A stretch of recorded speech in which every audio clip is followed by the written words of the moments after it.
are back. Yeah. We are back and It's we're been back. a time, just a small touchy because of someone's birthday month. Hey, welcome to Hey, sorry, welcome to Talks with Temarah And Brooke, episode 38.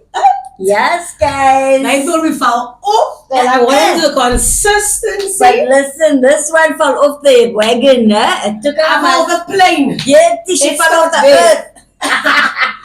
So y'all guys, the month of July was my birthday, you know. We took a bit of flight, we got stuck. But anyway. But she came back to Cape Town, guys. When I came back and we made it. But should I spill the tea now or later in the show? Let's do it a bit later. Later in the show. But it was a situation. It was. I got a phone call, and then next thing I knew, girl is independent and got her ass home. Maar kijk, ja, can't someone wanna? But we'll tell you later. We'll tell you later about two things. But yeah, let's get to the golf conversation. But girls, good to see you. It's good to see. I love the pink. I love the girly look. Trying it. But yeah, 38, we're gonna take it to the stars now. 100%.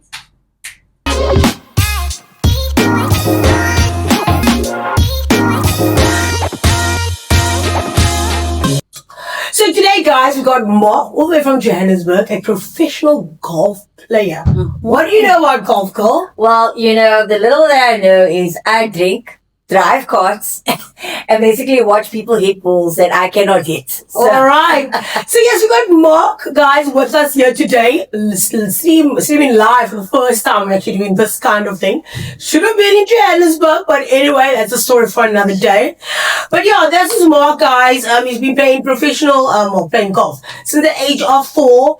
He also has launched his own campaign going on, which we'll get into in just a moment. And he's also competing in the big Easy Tour as well. So Mark, yet again, thank you very much for being with us today. But also walk us through the journey that's been going up in this golf world and the passion, where it all come from. So I mean, normal boy cheese and girl cheese. It's just the normal soccer, it's the swimming, golf. Love it. I think it's a elegant sport, is it? Yeah. Well, thank you for having me. Let me first say that. Pleasure. It's been long overdue. But yeah, so, well, it resonates in the family. My dad, my uncles, well, they from Cape Town, born and bred there, but yeah, I think because of my dad and, you know, his brothers and all that, well, they started out as caddies down in Cape Town, and, you know, that's how back in the day, where they learned the game. And yeah, I was 4 when my dad introduced me to the game, and yeah, ever since then the worm just bit. I don't think I turned. Well, there was a few parts in my life where it leaned towards soccer. Because you know, in some of the schools they don't really, well, the primary schools I was in never had golf, and it was more soccer or cricket, whatever it was. And but yeah, the worm was there since the age of 4. Started playing golf and never really looked back. But yeah, that's how I started. Is basically my dad putting a golf club in my hand and be like, "Come, let's go to the golf course." And yeah, that's where it started. That's where it started for you. All right, cool.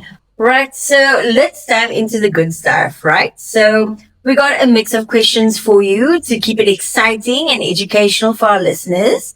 So whether it's golf pros or totally a new game, what is the basics of golf? Basics. Like, say now I don't know anything. Keep your head down, look at that ball, and don't take your eye off of it. Just hit it. Yeah. So question. So I mean, I would listen to break it down. I would actually then say something like, What? So for me, personally, I've never played golf before. So for me, or for listeners that don't know anything about golf, wow, what is it where people get so passionate just to chase this one little white golf and you have to be silent on the field? Like, where does that? So I mean, like, I understand where the enthusiasm comes from when it's soccer, but I mean, where does the enthusiasm? And I mean, I don't even understand how golf works, to be honest. So maybe for brand new people, tell us what is golf about? Where does it come from? The background. Yeah, well, golf is, I think, firstly, golf is more of a gentleman's game. There's no time. Look, we do Yes. use a bit of vulgar language every now and then on the golf course, but it's more about frustration, you know. But I think the excitement is when you literally look at that ball and you hit it and you're like, wow, you actually can do this.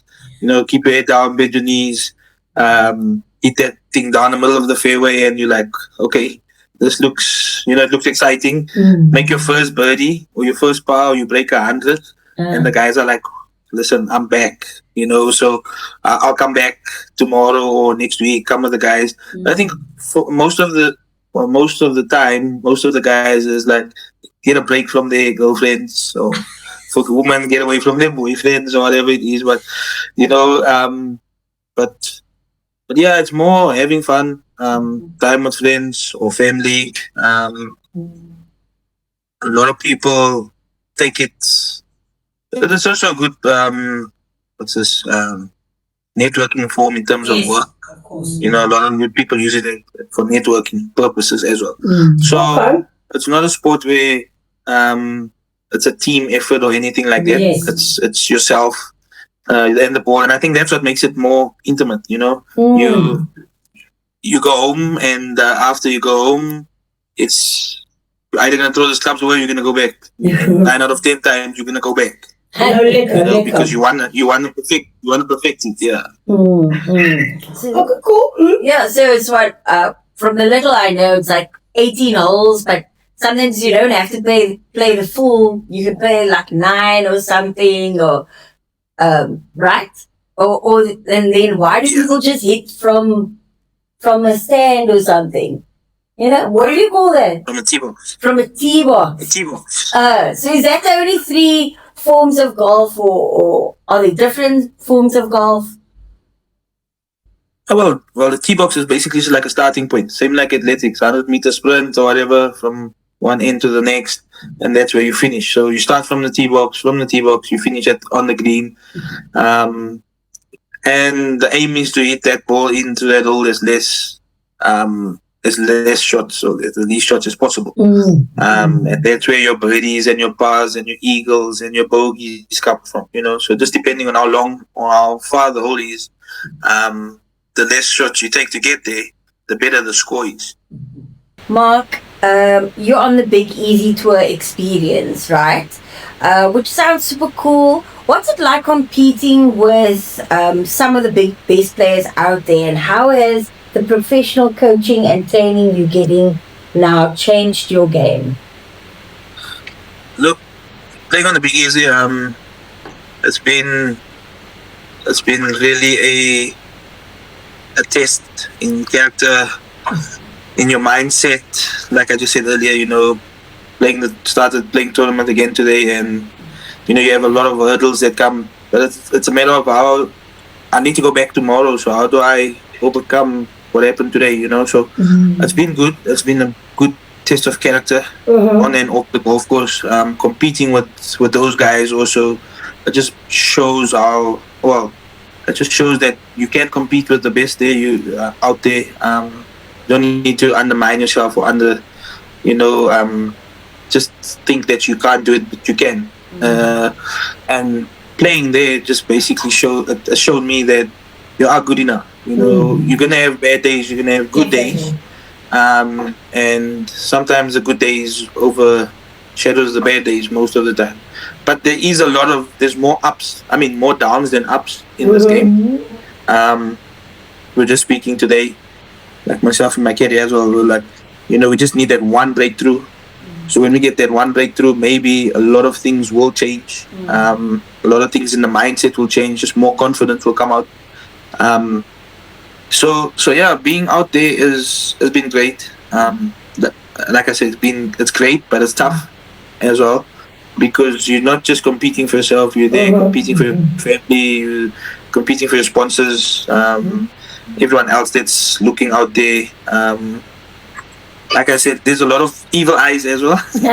Always. But that's how life is. A lot of people don't want to see you succeed also, but you just have to throw them aside and focus on block them out and focus on the main goal. Because at the end of the day, you want to make it even bigger, make it to Europe one day, and play on the even bigger stages. So a lot of mindset goes into it, a lot of hard work, and dedication. I guess that's the main thing. Tell me, how long have you had your caddy for? Is it when you're having a caddy that's carrying your clubs around? Is it a thing that you always have something for 1 year, or is it long term kind of thing? Look, sometimes you want to change them. Okay. Because sometimes one doesn't work for you. They don't really do what you want them to do. Or but I've got one. I think Dennis has been on my bag now for about 3 years now. Okay. And we've gelled very well. We've worked well together. Nice. He's not on my bag this week because he's in Swaziland, but. Like I say, it's just who you trust, man. At the end of the day, sometimes I don't even take a caddy because it's just me and my bag. I'm just gonna do it by myself. Okay. Because most of the time they don't add value. Well, that's outside caddies that just don't really add value. And well, if you get one that you can work with well, like I said, I've been gelling with Dennis now for like 3 years, and it's just been a good. It's become like a brother to me now, more than a caddy. So it's like family. Okay. So cool. Thank you for that. I mean, that was actually just off the script. I just thought I'd ask that question. But tell me, you're very passionate about helping out the community and helping out the colour community. And we all know, or I feel even, that golf is an expensive sport. And tell me, what is your vision for making this more accessible and inclusive to get in? These people with that kind of mindset, no, I can't do golf because it's too expensive, or it's just a fancy sport. How are we able to change those dynamics? Look, in order to change the dynamics, I think we need to change the mindset of people first. And in doing that, we need to, like myself, need to go out there and show them that, listen, take your kids off the street, come.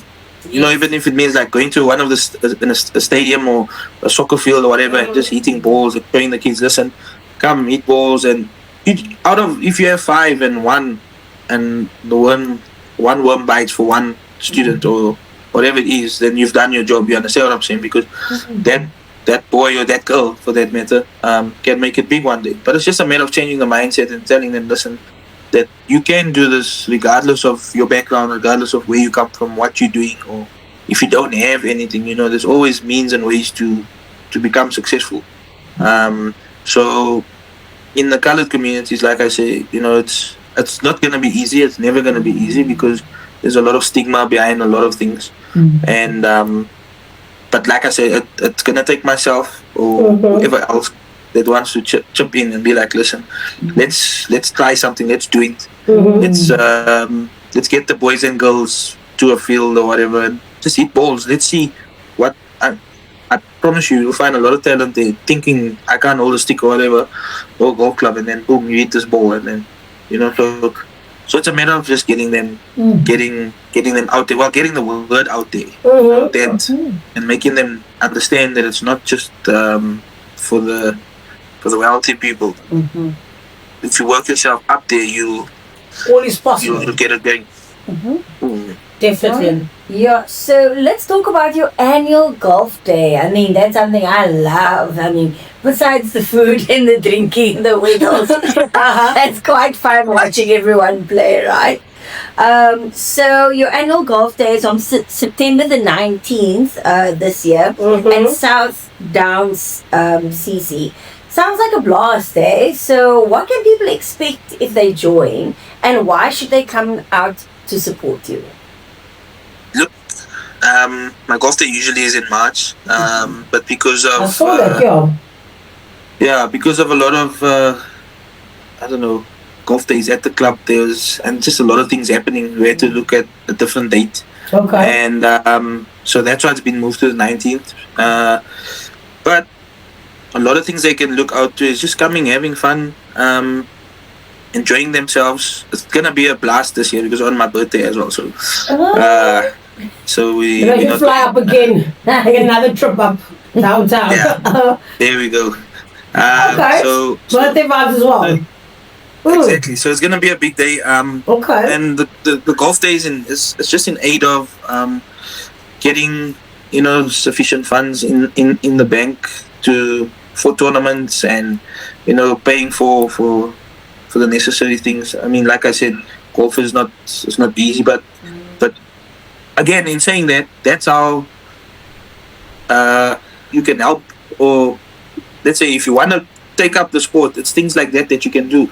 Have a golf day or have a charity, whatever it is, but that's how you're going to build funds, because you can't just rely on your sponsors or everyone all the time. Sometimes a sponsor can run dry or anything can happen, and then you have nothing in the bank. So yeah, it's just it's a matter of raising funds for the unseen circumstances or whatever might come, and then, but yeah, like I said, it's gonna be a lekker day. It's the third one. Since I've done professional golf, it's going to be the third golf day now.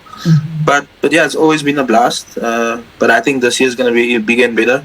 Like I said, it's my birthday, so they has to come. Everyone has to come. No, Linda, it sounds exciting, and all the best for you. Event. Tell me, is it what your how many events have you had? Four. Third. Oh, sorry. Okay, third. Luca. Okay, awesome.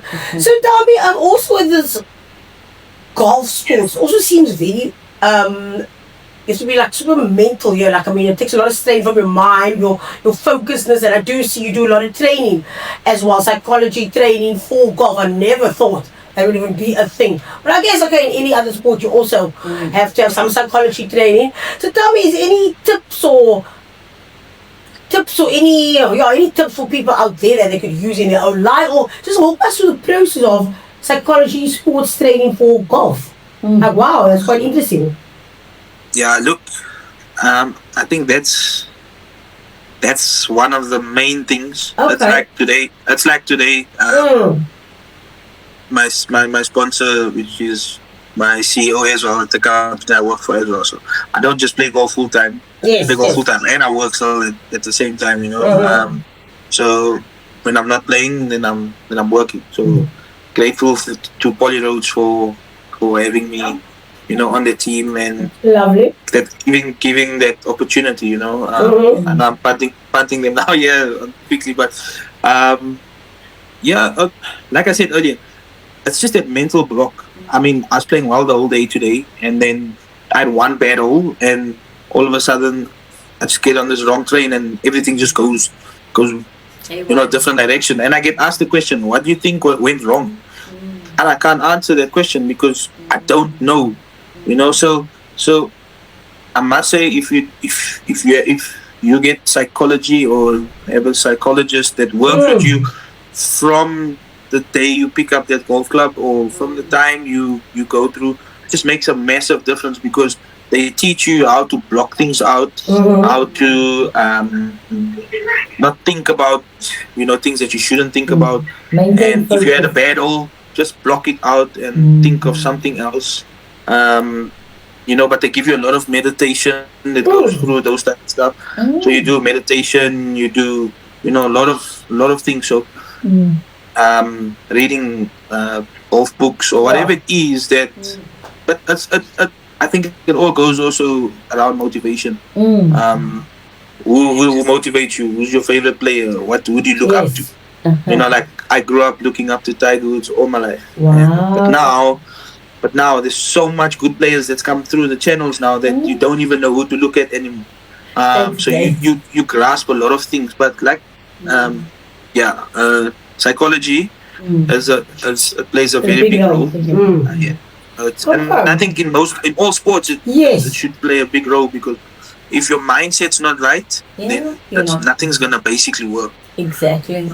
No, and Good one. you know what, Mark? What is your like ritual before you hit the ball? Because like, and I tried this new thing with my boyfriend where I said, look up, look down, wiggle, look up, look down. You know, do a And to feel more vibes, you say. yeah. A full swing. Is there any rituals that you have? You may have? Yeah, well, it's like just have Talk to yourself.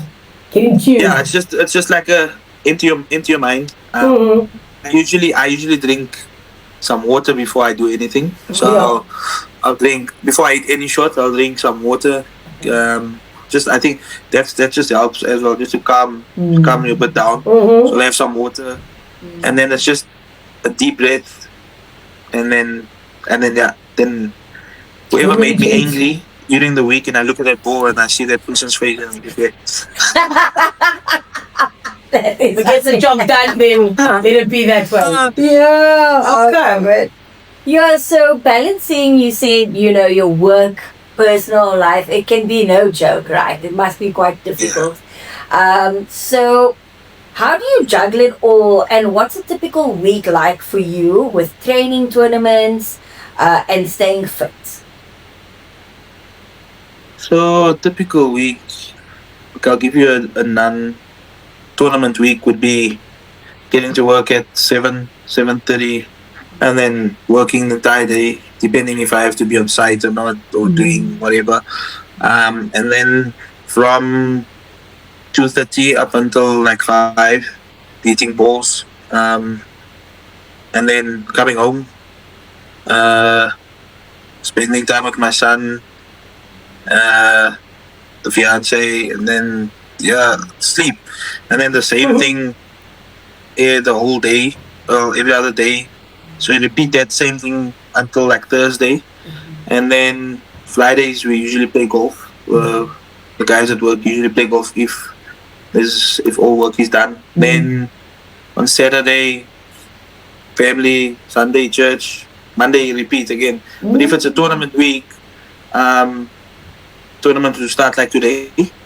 I was at work yesterday, so I practiced on Sunday so I can be at work yesterday to make sure everything is sharp, so I don't get any phone calls, Yeah. or having to reply to emails or anything like that. And then tournament started today. Well, I teed off at like 8 this morning. Tomorrow I'll be off at 10. But then you play golf Tuesday, Wednesday. If you do make the cut, you play Thursday. If you don't make the cut, you back at work on Thursday. Back at work Thursday, and then back on the range. Friday, work, back on the range. So that's a typical week. During a tournament. Well, if it's tournament week or not tournament. Oh, that's a typical. Tell me, just off the script, what is the best golf course in Johannesburg? I know our award-winning ones in Cape Town. What's the award-winning ones in Johannesburg? Oh, your favorite even. Your favorite. Wait, first tell me which one is the award-winning one. Okay. Well, okay, I know they're not award-winning, but I mean they got many awards and favorite people has played on it. Like, what's the one when you go down to Edmonds? No, I don't know the flagship or award-winning. And of course, Sun City is also a very big one, very famous one. I only know like the ones my boyfriend plays, like all the golf days that I think, like the Mowbray or the one in Sea Point next to Hamilton's one, and then Kells River, and the one by further down in Tiger Valley, Durbanville side. Yeah, I know we got many of you, but I mean there's well-known ones who played on it and just know how many holes or whatever they have or something. So what's your favorite? So what's your favorite in Joburg and favorite in Cape Town? Okay, my favorite one in Cape Town, Stellenbosch. Oh, Which one? In which one? Stellenbosch. I've never Stellenbosch, not. So you get Stellenbosch Golf Course, and you get the Zalza, right? Yes, there's it. Yes, Zalza. It's in Somerset West just before. Yes. Yeah, so Yes. not the Zalza, Stellenbosch itself. Oh. Yes. That's one of my favorite ones in Cape Town.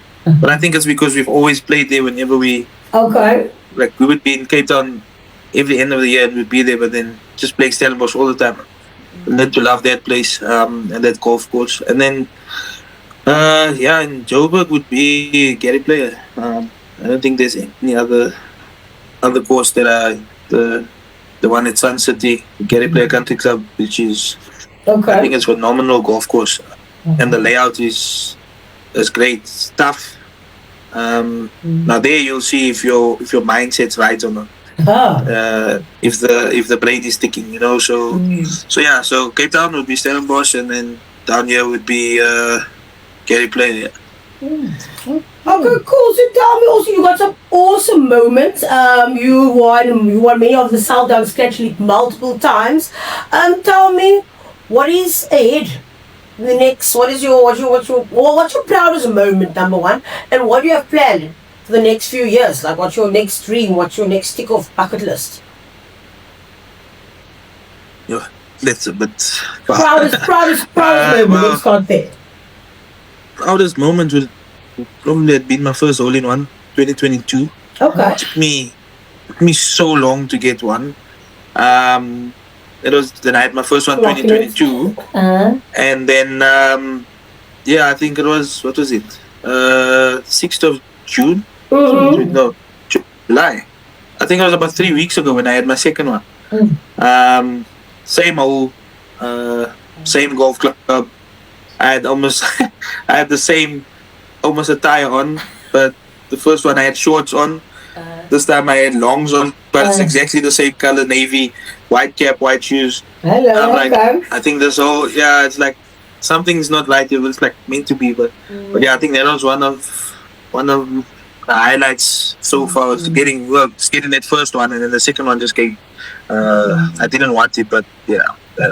Tell me also. And then another. Yeah. No, go ahead. Please go ahead. Yeah, and then another highlight would probably have been last year. In Big Easy when I finished 7th in that tournament. It was a good week, and this week I'm playing on the very same golf course. That's why I'm a little bit so upset with the way I'm playing today. Because you're just trying to kick off from what you've left, from last year. But like I said, this golf has ups and downs. It's gonna have more downs than ups. So yeah. Okay, no, well done on that, and of course all the best for the future. But we're not wrapping up just yet. But tell me, also aiming to rank in 50%. You're ranking in the 50%, and how's it going for you? Like, what's the statistics looking like right now? To be honest, it's not looking really where I want it to be. Okay.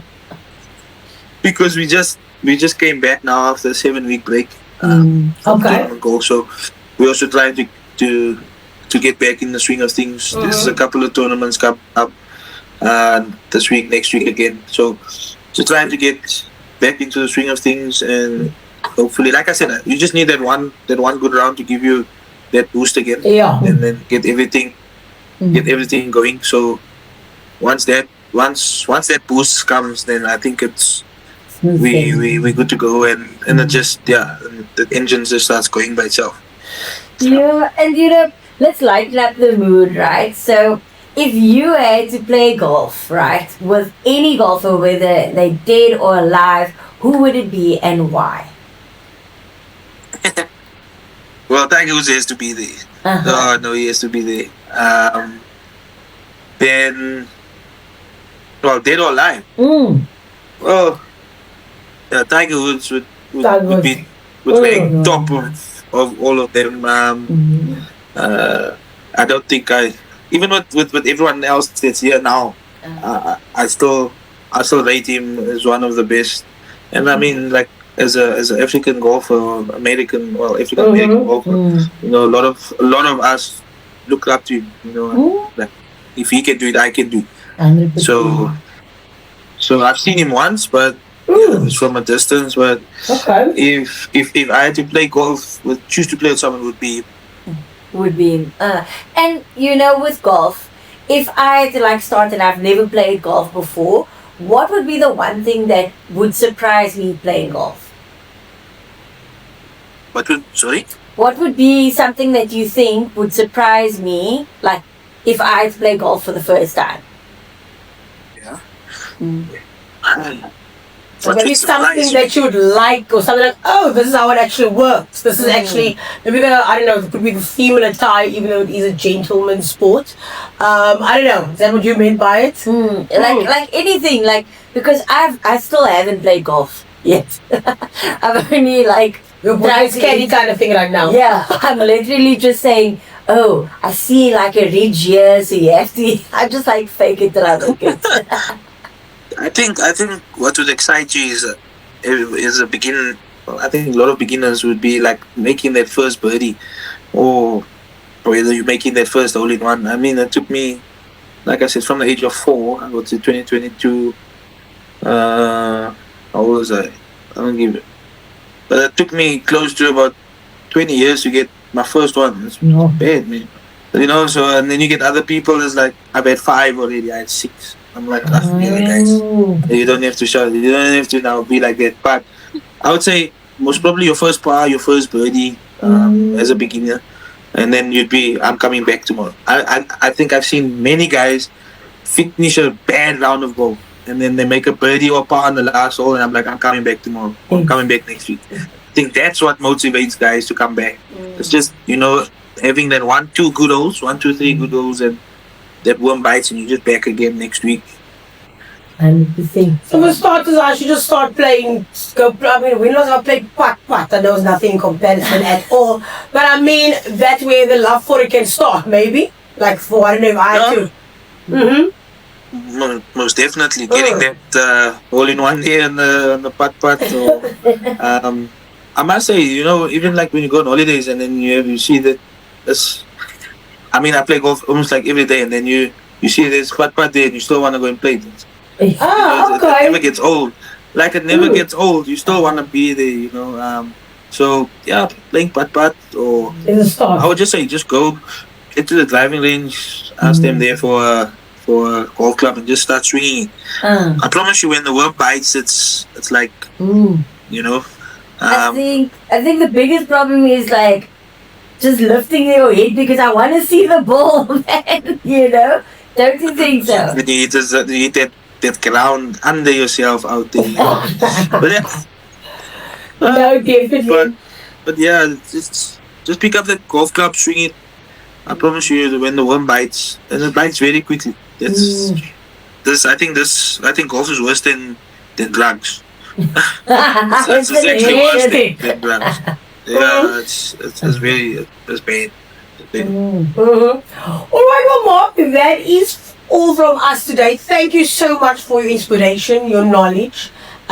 For someone who a few minutes ago didn't know anything much about golf, it just looks cool to me. It looks sexy to me. It looks elegant. It looks like, you know, I want to try it. I want to look fancy. It's fun golfing. But anyway, no. Learned a thing or two. And maybe... Well, we put a challenge to you guys. By the time I get to Cape Town, you guys should be playing golf. Ooh. Done deal. Done deal. There we go. So by the time we get to Cape Town and to see, then you guys must be able to at least play. Then you mustn't. Then it's not being a caddy anymore. So don't. You need to tell your boyfriend caddy vibes is off. I'll start the outfits first. Yeah, that's the easy part. Must a girl wear skirts or pants or shorts? It's up to you. What's the most common thing? Pants, no? Yeah. No, it's more the skirt, I think. No. With the skirt. Okay. It's more the skirt or the shorts. Or so we must get that. The golf gloves, and golf collared shirt, and but that's the thing with the ladies. It's not so. Strict. The ladies can even wear like a round neck. It doesn't even have to be. I think the ladies have a bit more. There's both more leniency with the ladies, yeah. But with the guys, it's a bit. The guys are a little bit more strict. Okay, we'll take you up on that challenge. Thank you for that. And we look forward to seeing you when you're here in Cape Town. Definitely. Oh, Mark, thank you very much for joining Talks with Temarah and Brooke. We really do appreciate it. It's been a long time coming. I can't say thank you enough for your time and your time and your patience. But yeah, that's it from us. Episode 38. Thank you very much, Mark. All the best with your annual day coming up. And we'll definitely see you on either side of the court, maybe Cape Town or Johannesburg. But yeah, we will definitely meet in the future. Thank you very much. And happy birthday for the 19th of September.